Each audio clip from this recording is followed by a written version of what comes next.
বিশ্বনবীর একটা বক্স ছিল, প্রসাধনী বক্স, কসমেটিক্স এর বক্স। 6টা জিনিস থাকতো এটার ভিতরে। কসমেটিক্স ব্যবহার করেন তো আপনারা, নাকি আমাদের বিবিরাই শুধু করেন? না, আপনিও করতে পারেন। আপনি ক্রিম ইউজ করতে পারেন, পারফিউম দিতে পারেন, ঠিক কি না?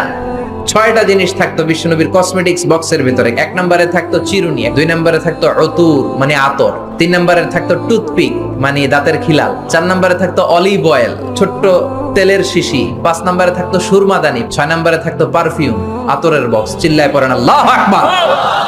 বিশ্বনবী যেখানে যেতেন সাথে সাথে এই ব্যাগ আছে না নাই? যেখানে মেসওয়াক করা দরকার ওইখানে করতেন, যখন আতর লাগানো দরকার আতর লাগাতেন। বিশ্বনবীর সাথে দেখা করতে হাজার হাজার মানুষ আসতো দূর দূরান্ত থেকে। বিশ্বনবী কোনোদিন কোন দলের সাথে দেখা করতেন না যতক্ষণ না বিশ্বনবী ভালো করে মেসওয়াক করতেন। সুবহানাল্লাহ। আবার মা এসে বলতেন, বিশ্বনবী ঘরে ঢোকার পরে বিশ্বনবীর প্রথম আমল ছিল মেসওয়াক করা।